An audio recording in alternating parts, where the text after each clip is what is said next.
Somewhere, right now, someone's crypto is just sitting in a wallet doing absolutely nothing, like a gym membership you forgot you had. And the wild part is, it could actually be working for you while you sleep. Staking is basically the blockchain's way of saying, hey, help us keep the lights on and we'll cut you in on the profits. You lock up your cryptocurrency to help validate transactions on a proof-of-stake network, and in return, the network pays you rewards. Think of it like a savings account at a bank, except the bank is run by math. No one's wearing a tie, and the interest rates are actually interesting. You're not just storing your coins, you're putting them to work as part of the engine. Now, before crypto staking existed, there was mining, which required warehouses full of computers screaming at full power just to keep blockchains running. Proof of stake basically said, what if we didn't destroy the planet to do this? And here we are. The way it works is your staked coins act like a security deposit. You're promising to play by the rules, and the network trusts you because you have skin in the game. If you try to cheat the system, you can lose a chunk of what you staked, which is called slashing. And yes, the name is just as brutal as it sounds.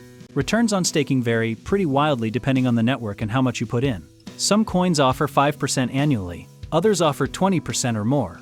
And your first instinct might be to sprint toward the highest number. But just like ordering the spiciest thing on the menu to impress someone, high rewards usually come with high risk attached.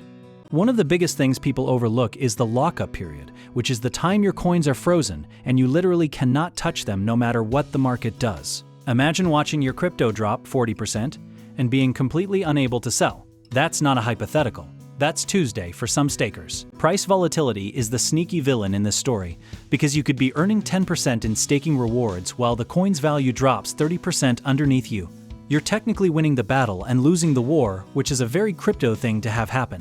Some of the biggest names in proof of stake include Ethereum, Cardano, Solana, and Polkadot, and each one has its own rules, minimum amounts, and reward structures. It's less like one game and more like a whole arcade where every machine has different instructions. The minimum to stake also varies. Ethereum used to require 32 ETH to run your own validator, which at certain points in history was worth over $100,000. But platforms called staking pools and liquid staking services let you join with way less.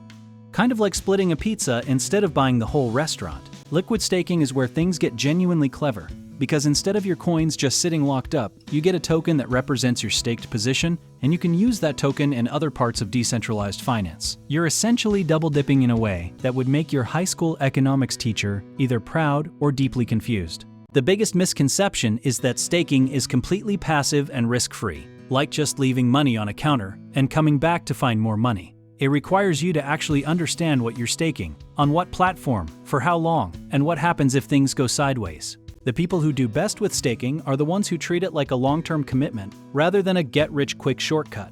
They research the network, they understand the lockup terms, and they only stake what they're genuinely okay not touching for a while. Preparation is honestly the whole game here, and most people skip that part entirely. So the real question isn't whether staking is good or bad, it's whether you understand the specific trade-offs of whatever you're about to stake, and whether you've actually read the fine print or just vibed your way into it. Rational thinking isn't the enemy of crypto, it's the thing that separates the people who build wealth from the ones who have really interesting cautionary tales. If you want to keep learning about how crypto, blockchain, and the systems shaping our financial world actually work, or if you're curious about everything else we cover on this channel, go ahead and check out the links in the description.